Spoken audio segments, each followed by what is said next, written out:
मैं अपने पार्टी के तरफ से जो संविधान का 131वीं संशोधन है उसके विरोध में अपने पार्टी की तरफ से अपनी बात रख रहा हूं। सर, अभी हमने कानून मंत्री अर्जुन मेघवाल जी की बात सुनी और कहीं उनके बातों से लग रहा था कि शायद पहली बार सदन के अंदर महिला आरक्षण पर चर्चा हो रही है। आज ही हर्ष का दिन है, आज ही उल्लास का दिन है, आज ही पारित हो रहा है, पहली बार हो रहा है, ऐतिहासिक हो रहा है, ऐसा उन्होंने एक ढांचा बनाने की कोशिश की।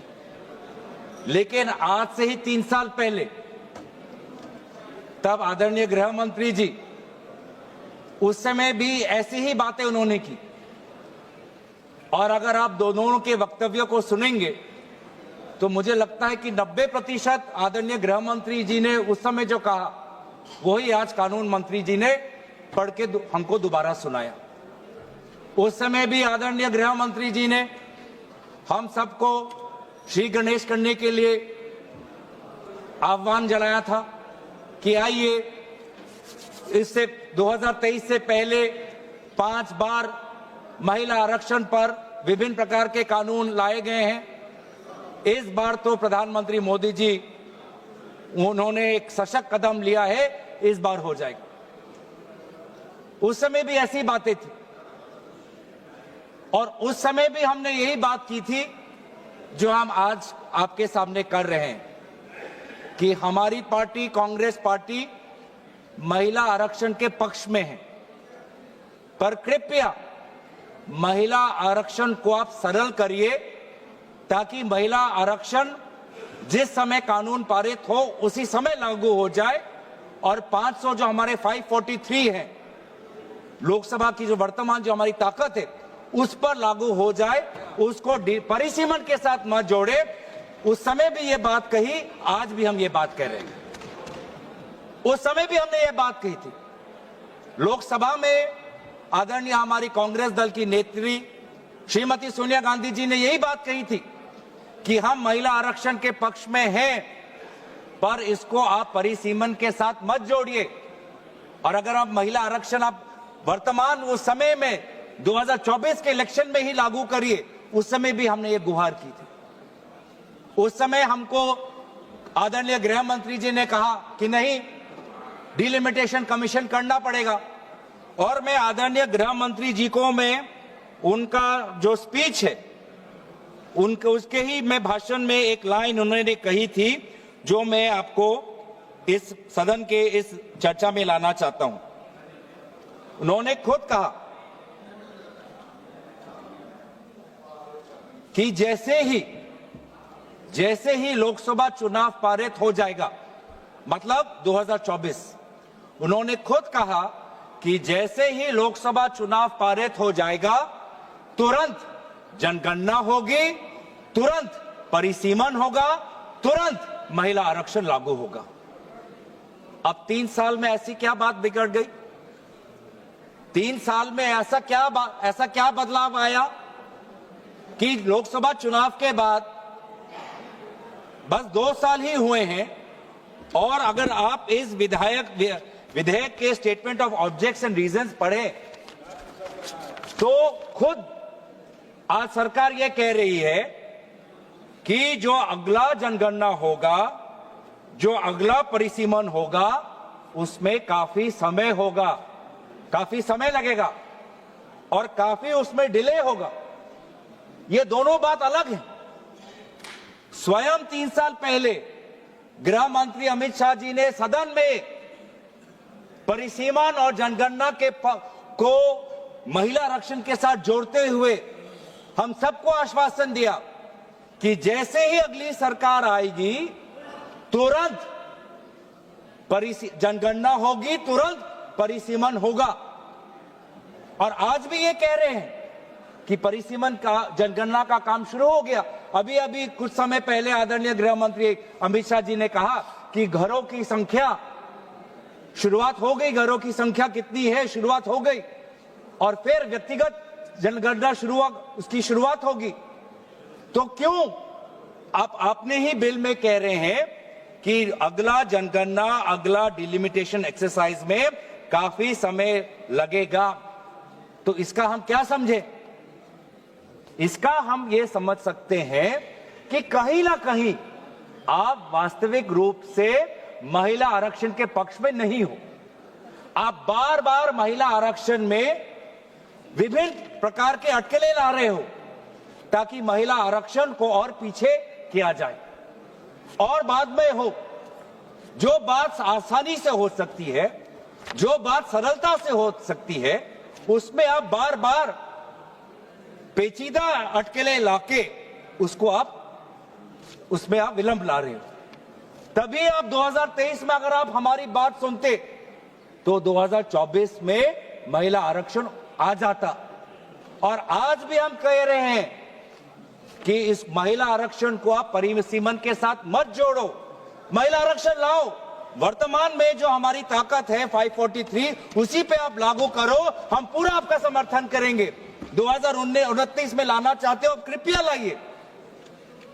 पर जो बात आपकी, जो हर बात में आप जो राजनीति करते हो, सिंबोलिज्म की पॉलिटिक्स जो करते हो, ये साफ साफ इस आपके इस बिल में, तीनों बिल में दिख रहा है कि ये आपका महिला आरक्षण लाने का बिल नहीं है, ये देश को बैकडोर के द्वारा परिसीमन करने का ये बिल है। ये आपकी मंशा है, महिला आरक्षण बिल नहीं है ये। हम परिसीमन की आपकी ये मंशा है, उस पे आप महिला आरक्षण का आपने एक लेबल लगा दिया है, ढांचा लगा दिया। कितनी दुख की बात है, कितनी शर्म की बात है कि अब महिला आरक्षण को ही आप ये ढांचा मिला, महिला आरक्षण ही आपका सुरक्षा कवच बना आपकी राजनीतिक मंशा को छुपाने के लिए, और कोई आपको विधेयक नहीं मिला। मतलब आपकी ही मंशा नहीं है। और दूसरी बात यह है कि विलंब क्यों? पहली बात तो शंका इस बात पे उठती है कि आप महिला आरक्षण के पक्ष में नहीं हो, नहीं तो आप तुरंत लेके आ जाते। और दूसरा जो शंका मन में पैदा होता है कि आप जाति जनगणना के पक्ष में नहीं हो, क्योंकि 2023 और 2026 के बीच में एक ही अंतर आया है। 2023 में भी आपकी सरकार, 26 में भी लोगों ने आपकी सरकार लेके आए हैं। 2023 में आपने कहा कि जनगणना होगी, परिसीमन होगा, फिर महिला आरक्षण होगी, और आज आप कह रहे हैं कि नहीं, जनगणना से पहले हमको महिला आरक्षण लाने की कोशिश करना चाहिए। क्या फर्क आया? फर्क बस इतना ही आया कि पूरे इंडिया अलायंस और विभिन्न विरोधी दल के दबाव में आदरणीय राहुल गांधी जी के नेतृत्व में हमने आपके सरकार को विमर्श किया कि आपको जनगणना के साथ जाति जनगणना करनी पड़ेगी, जिसका उल्लेख आपने एक प्रेस रिलीज के द्वारा आपने फरवरी के महीने में किया, दबाव में आके किया। इसके पक्ष में आप नहीं थे। इससे प्रेस रिलीज से पहले कई बार सदन के अंदर, सदन के बाहर क्या क्या हम पर आलोचना नहीं हुई। कभी अर्बन नक्सल, कभी देशद्रोही, क्या क्या नहीं कहा, देश का बंटवारा चाहते हैं, क्या क्या आरोप नहीं लगाया। लेकिन जब आपने खुद देखा कि देश के लोग, अति पिछले वर्ग के लोग, अल्पसंख्यक जब वो चाहते हैं, जनजाति लोग, अनुसूचित जाति लोग जब वो चाहते हैं कि जाति जनगणना हो, तो आपने विमर्श होकर आपने जाति जनगणना लेके आए।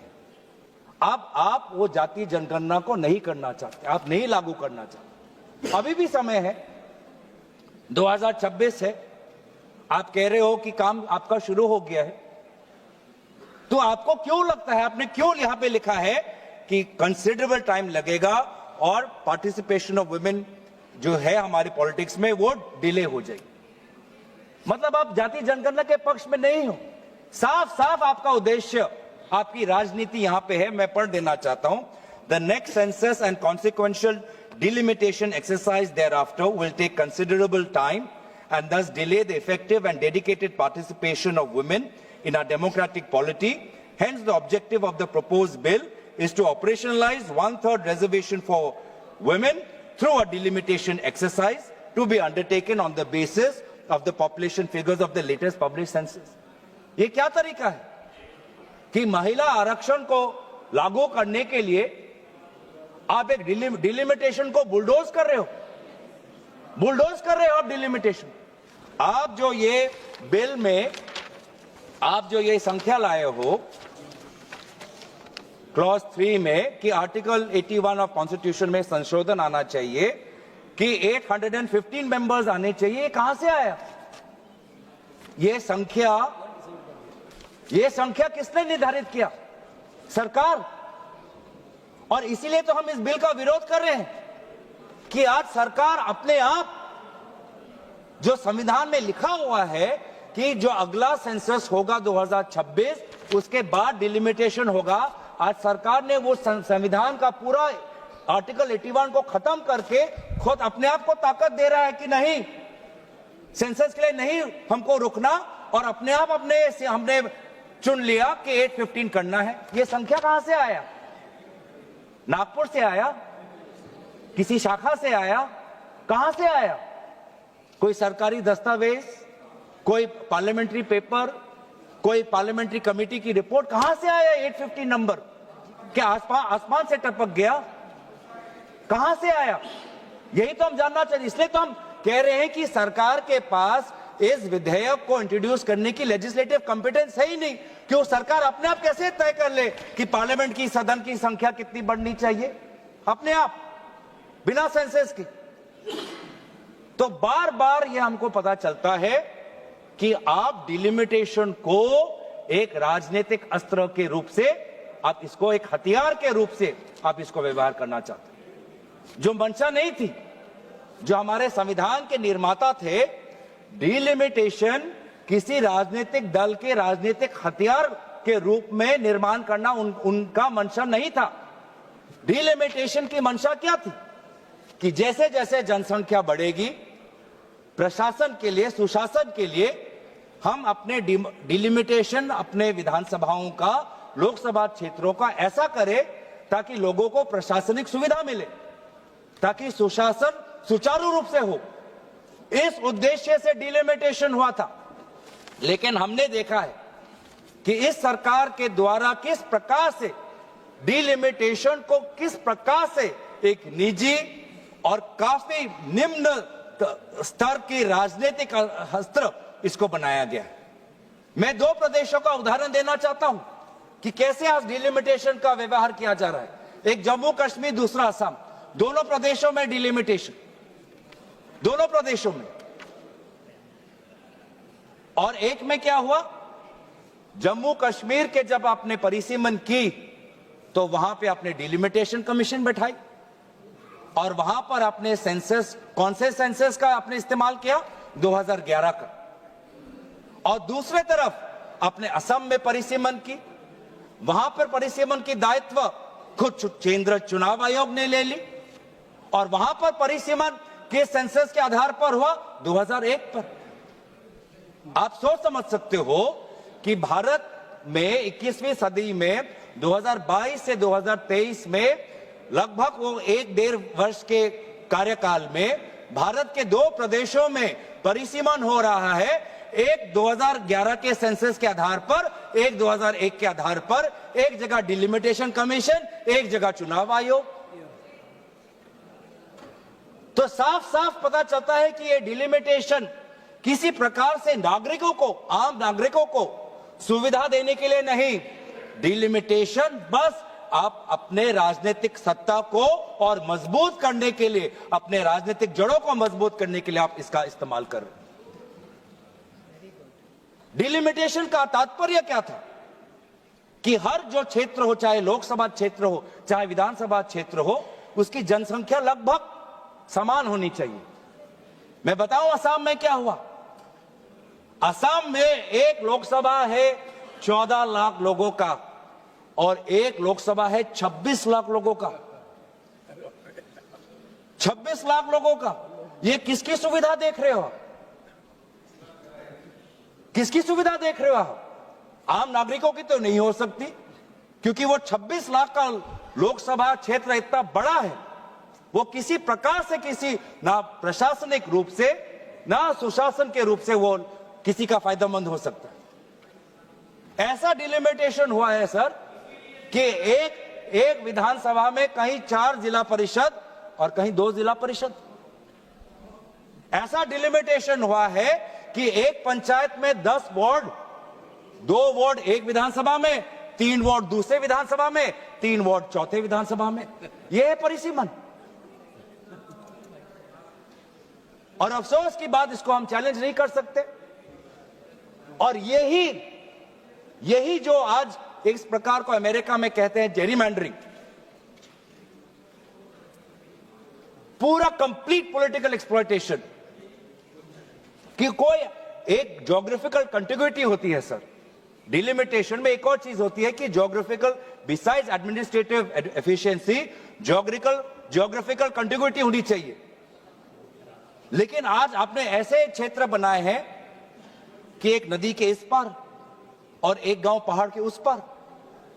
किस लिए? ये किस प्रकार का ज्योग्राफिकल कंटिग्यूटी है? आप मैप देखिए सर। अब यही चीज जो उन्होंने असम में किया, जो उन्होंने जम्मू कश्मीर में किया, अब महिला आरक्षण के द्वारा पूरे देश में यह कहना चाहते हैं। कितनी शर्मनाक बात है, कितनी शर्मनाक बात है, दुख की बात है। महिलाओं का अपमान है कि आप इस प्रकार का महिलाओं का आप राजनीतिक दुरुपयोग कर रहे हो महिला आरक्षण के नाम पर। आप भारतीय संस्कृति की बात करते हो, भारत की देवी देवताओं की बात करते हो, भारत के उपनिषद और पुराणों की बात करते हो, और यह है आपका मंशा, डिलिमिटेशन। हमने ये खुद देखा है सर कि आज कहीं ना कहीं ये एक शंका है कि एक, आप महिला आरक्षण के पक्ष में नहीं हो। शंका दूसरा कि आप जाति जनगणना के पक्ष में नहीं हो। शंका तीसरा कि आप डिलिमिटेशन नागरिकों के हित में नहीं, डिलिमिटेशन खुद के हित में करते हो। यह भी तीसरा शंका है। और चौथी शंका यह है कि आप संविधान को आप धीरे धीरे आप कमजोर कर रहे हो। संविधान के आर्टिकल 81 में खुद लिखा है कि जो सेंसस, अगला जो सेंसस होगा उसके आधार पर 2026 का उल्लेख वहां पर है संविधान पर। संविधान में उल्लेखित है आर्टिकल 81 में कि 2026 में जो सेंसस होगा, उस जो सेंसस जब पब्लिश होगा तो उसके आधार पर हम आगे बढ़ेंगे, डिलिमिटेशन होगा। अब आज आप इस महिला आरक्षण के बिल के द्वारा आप संविधान को भी कमजोर कर रहे हो।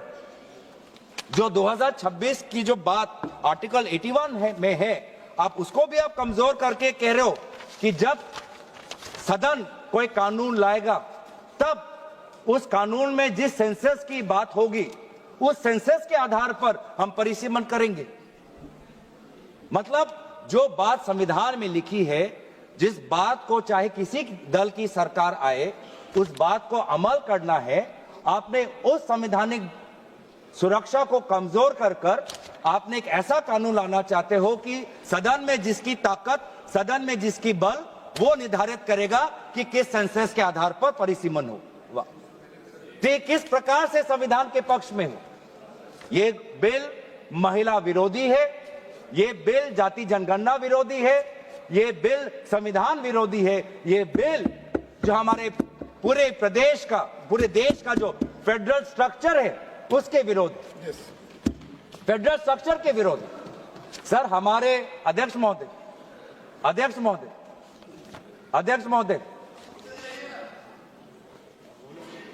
हमारे प्रदेश जब हमारे देश में जब राज्यों का जन्म हुआ तो उस समय जनसंख्या नहीं देखी गई थी, भाषा देखा गया था। भाषाओं के आधार पर एक लिंग्विस्टिक रिऑर्गेनाइजेशन हमारे प्रदेशों को हुआ था। कहीं कहीं जो हमारी एथनिसिटी है, नॉर्थ ईस्ट के जो ट्राइब्स हैं, उनको पता है कि वो एक बड़े ग्रेटर असम के पार्ट में हैं, लेकिन कहीं ना कहीं उनको अपना परिचय बचाना था, अपने भाषा का परिचय, अपने एथनिसिटी का परिचय, अपने परंपरा का परिचय। और इसीलिए वो ग्रेटर असम से, ग्रेटर नॉर्थ ईस्ट फ्रंटियर से वो निकलकर उन्होंने अपने सेपरेट स्टेटहुड की मांग की, जिसके कारण स्वाभाविक रूप से उनकी जनसंख्या कम हुई। आज वो जो मांग उन्होंने की, अपने परिचय की, अपने स्वाधीनता की, अपने भाषा की, अपने जाति की, अपने परंपरा की, आज उसके लिए उनको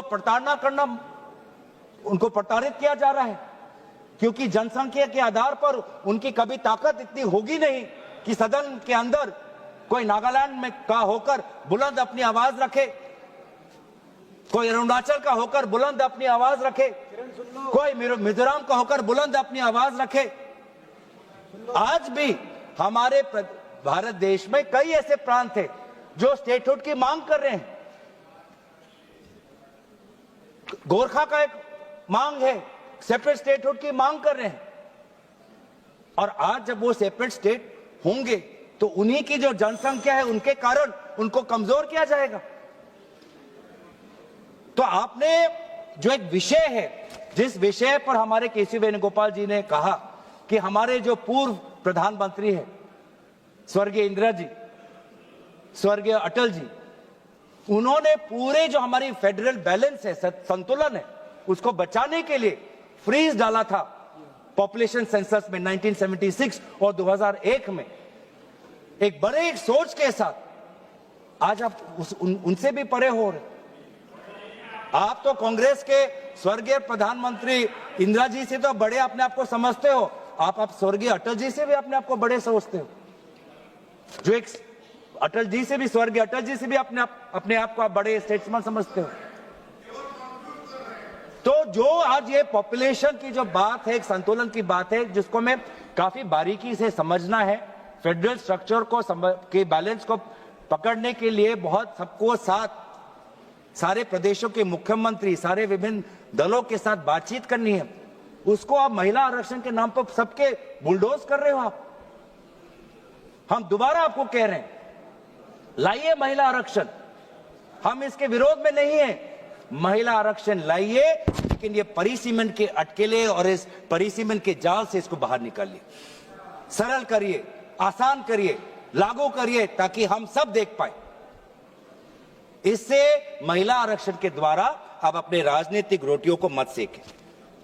मैं दोबारा कोशिश करूंगा कि काफी परिसीमन को लेकर इस देश में गंभीर सवाल उठ रहे हैं, जिस सवालों का जवाब, जिस मसलों का समाधान पूर्व में हमारे स्वर्गीय प्रधानमंत्री ने किया है, और काफी एक बारीकी से काफी संतुलन उन्होंने सृष्टि करने में वो सफल हुए।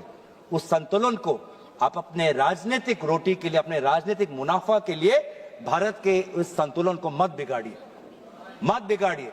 आज भी हम एक, जैसे राहुल जी ने कहा है कई बार कि हम यूनियन है एक स्टेट्स के।